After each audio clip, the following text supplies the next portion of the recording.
ओम शुक्लांबरधरं विष्णुं शशिवर्णं चतुर्भुजं प्रसन्नवदनं ध्यायेत् सर्वविघ्नोपशान्तये ज्ञानतिमिरान्धस्य ज्ञानाञ्जनशलाकया चक्षुरुन्मीलितं येन तस्मै श्रीगुरवे नमः। गुरुर्ब्रह्मा गुरुर्विष्णुर्गुरुर्देवो महेश्वरः गुरुस्साक्षात् परं ब्रह्म तस्मै श्रीगुरवे नमः। क्रियासु युक्तैर्नृपचारचक्षुषो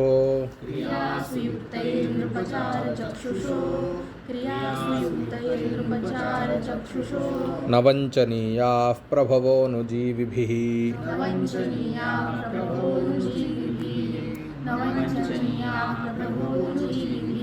अतोऽर्हसि क्षन्तुमसाधु साधु वा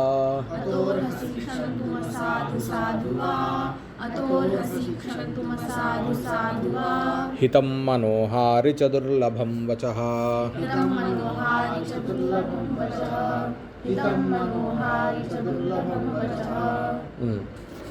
पदविभागः क्रियासु युक्तैः नृपः चारचक्षुषः न वञ्चनीयाः प्रभवः अनुजीविभिः अतः अर्हसि क्षन्तुम् असाधु साधु वा हितं मनोहारि च दुर्लभं वचः। किमस्ति अत्र क्रियापदम्? अर्हसि अर्हसि। अर्हसि ज्ञायते? अर्हसि नाम किम्? एलिजिबल।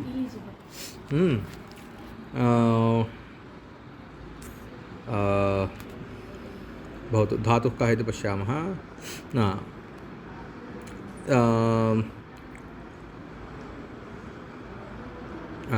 भवतु अर्हसि। अत्र कथं प्रश्नः? किं कर्तुं? किं कर्तुं? क्षन्तुं। क्षन्तुं नाम कर्तुं नाम टू फर्गिव्। क्षन्तुं तर्हि किं क्षन्तुं?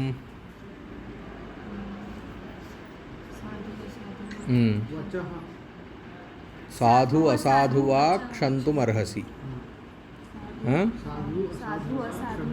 क्षन्तुम् अर्हसि।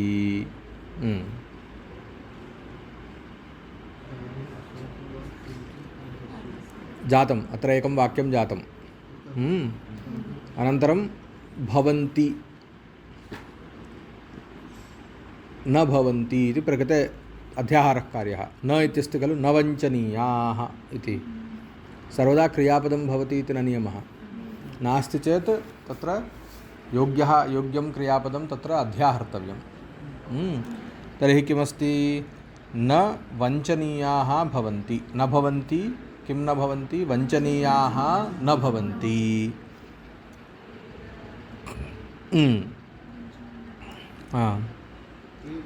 के वञ्चनीयाः न भवन्ति?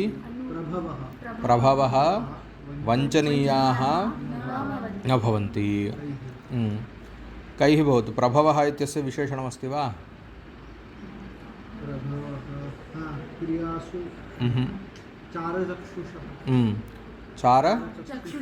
चारचक्षुषः प्रभवः वञ्चनीयाः न भवन्ति। कैः? अनुजीविभिः नाम अनुजीविभिः इति। सर्वेंट अथवा एम्प्लॉई। अनुजीविभिः तस्य विशेषणं युक्तैः। युक्तैः अनुजीविभिः। युक्तैः नाम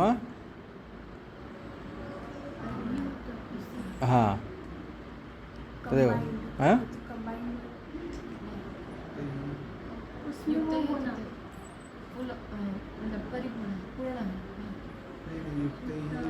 ध्यानयोगे युक्तशब्दस्य अत्र युक्तः इति सः नार्थः। नियुक्तः। नियुक्तः नाम अपॉइंटेड। युक्तैः अनुजीविभिः। कुत्र नियुक्तैः इत्यस्य कः? तर्हि तत्र प्रश्नः कुत्र? कुत्र? क्रियासु। तर्हि क्रियासु युक्तैः अनुजीविभिः प्रभवः चारचक्षुषः प्रभवः वञ्चनीयाः न भवन्ति। नृप हे नृप इति संबोधने किमर्थं पूर्वमुक्तम् इति वाचमाददे इति पूर्वमुक्तम्, इतः परं सः वक्तुम् आरभते इति उक्तमस्ति। तर्हि तस्य प्रथमं डैलाग् आरभ्यते। हे नृप क्रियासु युक्तैः अनुजीविभिः चारचक्षुषः प्रभवः वञ्चनीयाः न भवन्ति, अतः असाधु साधु वा क्षन्तुमर्हसि। किमर्थम् इति चेत्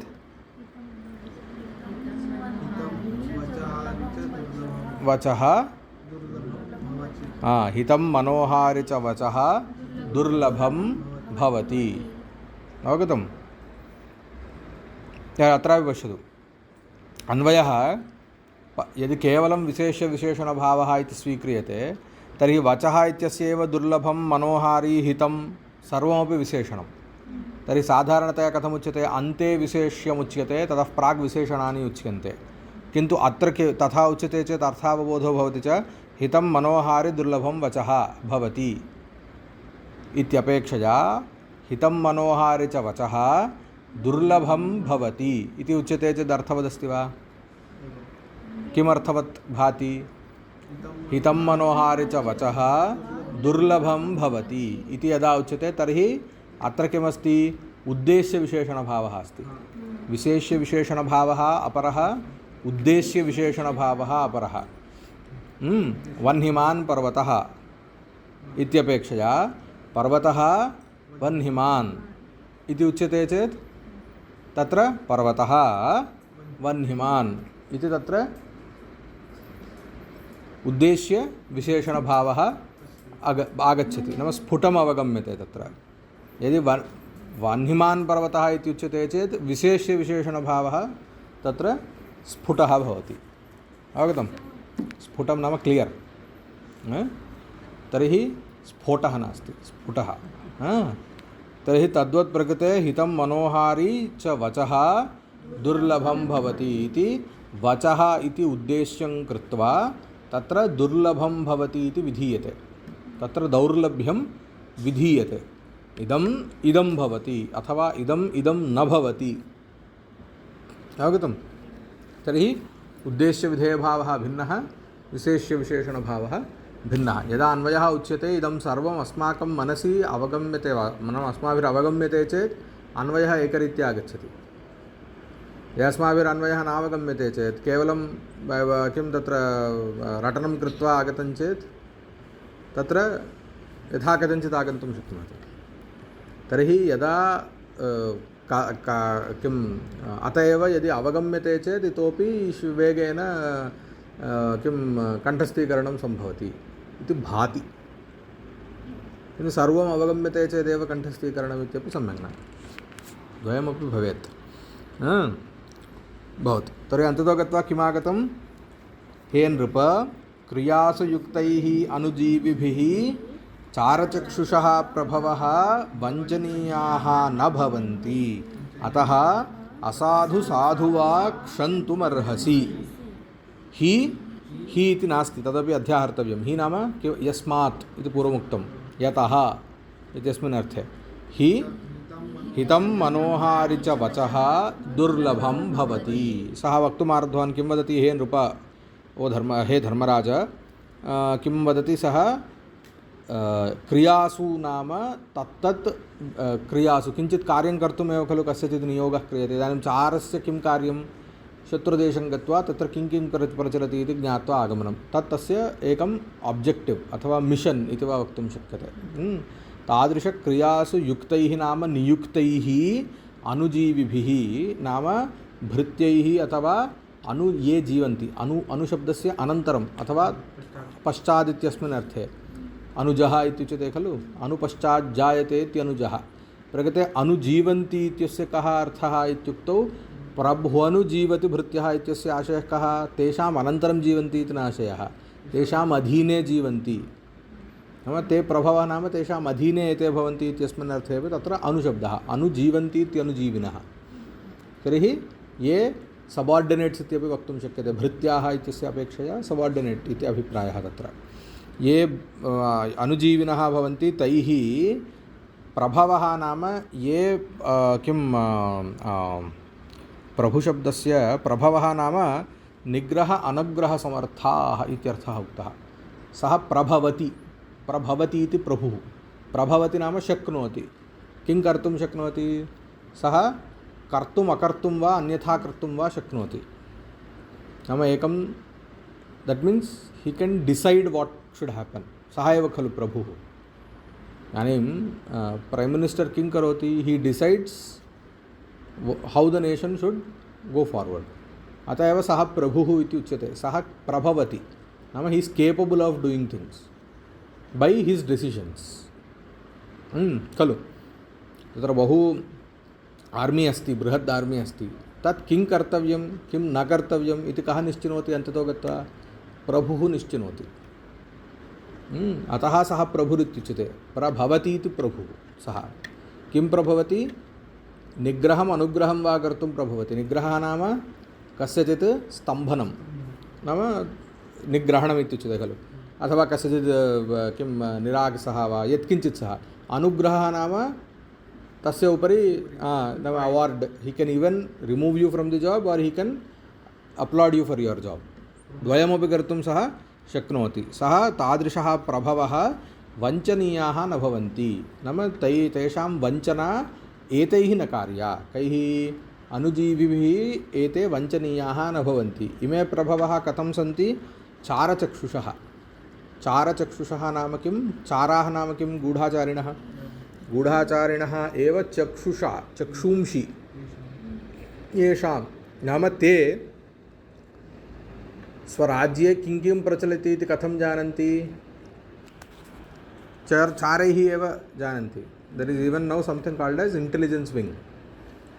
बहु तत् एक्टिव् भवति। अस्माभिः किमपि नैव ज्ञायते। तादृशमेकं भवति। IB इति अस्ति। अथवा अस्माकं देशे चेत् it is called as IB, intelligence bureau. यदि परदेशेषु यदस्ति तद् ज्ञातुं we have something called as a RAW, research and analysis wing. यथा अन्येषां भवति। There will be something called as FBI, there will be something called as CSI, CSA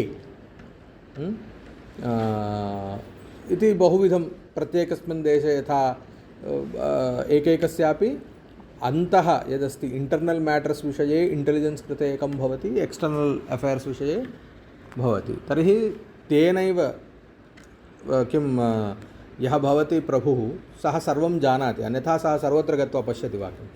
अत्र किं प्रचलति, अत्र किं प्रचलति, अत्र किं प्रचलति, तथा किमपि न भवति। अतः ते सर्वेपि प्रभवः चारचक्षुषः। चाराः एव चक्षूंषि येषां ते चारचक्षुषः भवन्ति। अतः यतः ते चारचक्षुषः, यतः भवान् सर्वं मत्तः एव जानाति, नाम मादृशैः चारैः एव भवान् सर्वं जानाति। अतः साधु असाधु वा क्षन्तुमर्हसि। मया साधु असाधु, साधु नाम किं? प्रियकरम्। असाधु नाम कोपजनकं। तस्य विषये कोपजनकं वा मया इदानीम् उच्यते अथवा प्रियकरं वा मया उच्यते। द्वयमपि भवान् क्षन्तुमर्हसि। द्वयमपि भवता तत्र क्षमा कर्तव्या, नाम कोपः मास्तु इत्यभिप्रायः। किमर्थम् एवं रीत्या वदति? अग्रे उच्यते तत्र प्रायः कोपजनकः किमपि भवेत्। There could B something which goes against his wish also. इदं सर्वम् उक्त्वा किं भवति? वदति अनन्तरं हितं मनोहारि च दुर्लभं वचः इति पूर्वमुक्तं खलु। अस्मिन् सर्गे चतुर्थपादे प्रायः सामान्यविषयाः उच्यन्ते। यथा पूर्वं किमागतं मृषाहितैषिणः न हि प्रियं प्रवक्तुमिच्छन्ति मृषाहितैषिणः इति द्वितीयश्लोके आगतमस्ति। हितैषिणः मिथ्याभूतं प्रियं वक्तुं न इच्छन्ति इति साधारणतया it's a common quote that can be applied to anyone anywhere. तथैव हितं मनोहारि च दुर्लभं वच। यथा एथिक्स् भवन्ति खलु, एथिक्स् विषये मोरल्स् अथवा भवन्ति, दे आर् यूनिवर्सल्। तद्वत् this is a universal quote. हितं मनोहारि च वचः दुर्लभं भवति। वचः नाम यद् वाक् अस्ति तत् हितमपि भवति, मनोहारि। मनोहारि नाम मनः हरति नाम मनोरञ्जकम् अथवा सुखकरमपि भवति तदेव हितम् अपि भवति इति न भवति। यतः प्रायः यद् हितं तत् किञ्चित् क्लेशं जनयति खलु। इदानीं गृहं मा गच्छतु इत्युच्यते तत् हितं, किन्तु तद् मनोहारि वा नास्ति, तत् क्लेशं जनयति खलु। एवं वा न वा? एवं वा न वा? हितं ज्ञायते इदं कर्तव्यमस्ति, किन्तु क्लिष्टं क्लेशं जनयति मनसि। पठतु इति उच्यते तद्धितं किन्तु क्लिष्टम्। अनृतं मा वद इत्युच्यते, सत्यं वद इति। अथवा यदा अन्यथा कृतं चेत् किं कृतं तत् सत्यं वदतु इत्युच्यते, तद्धितं किन्तु क्लिष्टं, तत् क्लेशमपि जनयेत्। सत्यम् उच्यते चेत् कदाचित् ताडनं भवेत्, भर्त्सनं भवेत् इत्यादिकं भवति, किन्तु तद्धितमस्ति। तर्हि यद्यद् हितं प्रायः तत् मनोहारि न। अतः हितं मनोहारि च दुर्लभं वचः इति बहुधा अस्माभिः अनुभूयते। यद् यूनिवर्सल् ट्रुत् अस्ति तदेव अत्रापि उच्यते।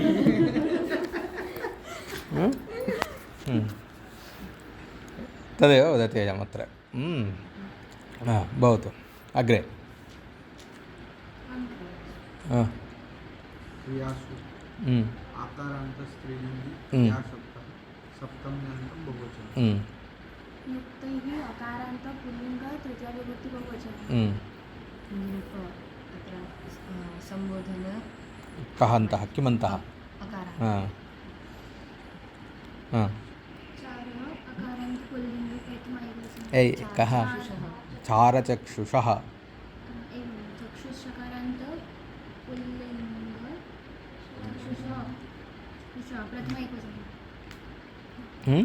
षष्ठी एकवचनं। तत् कस्य विशेषणमस्ति? अनुजीविभिः। हाँ? चारचक्षुषः तस् कस्य अस्ति? तस् कस्य विशेषणं दृष्ट्वा वदतु। चारचक्षुषः नाम अनुजीविभिः। के कारचक्षुषः के? गूढचारी। ऐ चारचक्षुषः प्रकृते गूढाचारी भवति वा? तत् कस्य विशेषणम्? अन्वयः किमुक्तः अस्ति?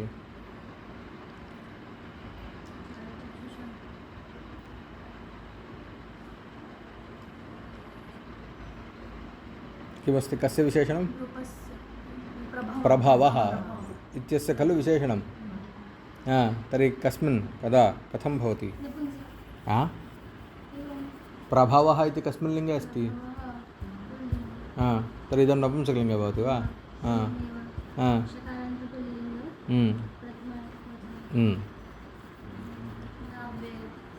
ऐ सा उक्तवती।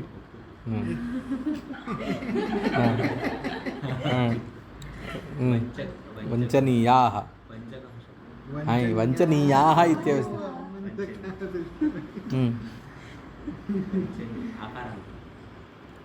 भवान् वदतु। आकारान्तो वा? भो वञ्चनीयाः के? कस्य विशेषणं? पुनः तदेव स एव प्रश्नः। तदेव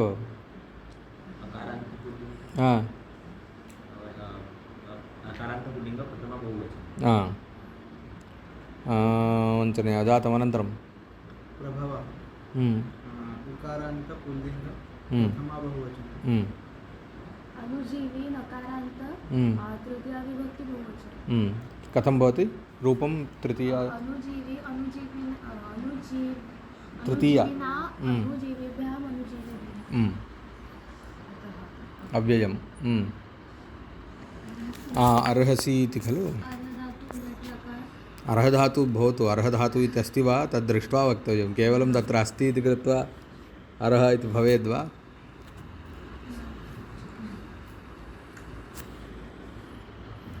अर्ह कस्मिन् पूजायाम्? अर्ह पूजायाम् इति धातुः। अग्रे क्षन्तुम्।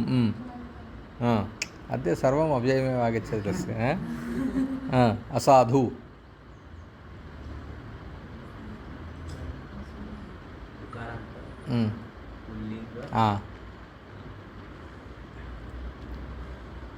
असाधु असाधु इत्यस्य पुल्लिङ्गे भवति वा? उकारान्त पुंलिङ्गशब्दे कथं भवति रूपं? शम्भुः इत्यस्ति वा, भानुः इत्यस्ति वा, भानु इत्यस्ति वा?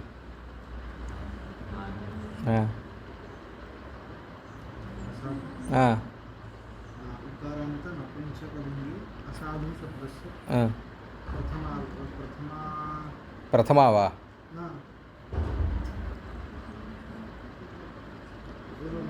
न प्रथमा वा? क्षन्तुम् इत्यस्य खलु कर्म। साधु अपि तदेव भवति, अतः वा भवतु, हितं भवतु। हितं हितं कारान्त नपुंसकलिङ्ग नपुंसकलिङ्ग प्रथमा विभक्ति मनोहारी।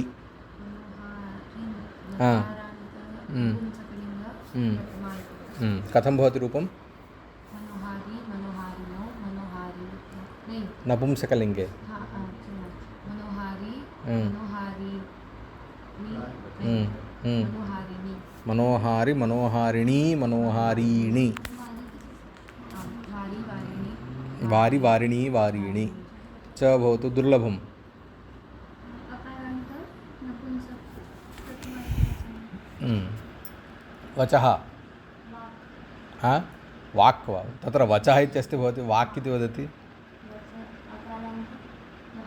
हाय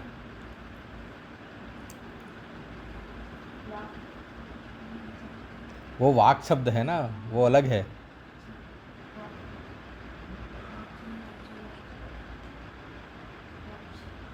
वचस् इति शब्दः। सकारान्त नपुंसकलिङ्गः। वचः, वचसि, वचांसि।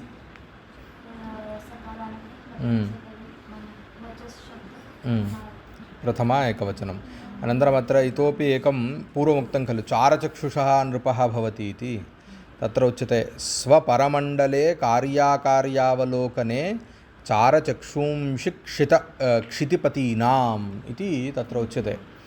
नाम स्वपरमण्डले, स्वमण्डले परमण्डले, स्वमण्डलं नाम इंटर्नल, नाम स्वस्मिन् देशे, परमण्डले नाम परस्मिन् नाम फॉरेन स्टेट, उभयत्र कार्याकार्यावलोकने नाम किं प्रचलति किं न प्रचलति इति अवगन्तुं, to know the current developments whether it is domestic और इंटरनेशनल। अवलोकने चारचक्षुंषि क्षितिपतीनां भवन्ति। चाराः चाराश्चक्षुंषि भवन्ति, तदेव चाराः ये सन्ति गूढचारिणः ते चक्षुंषि भवन्ति। केषां चक्षुंषि?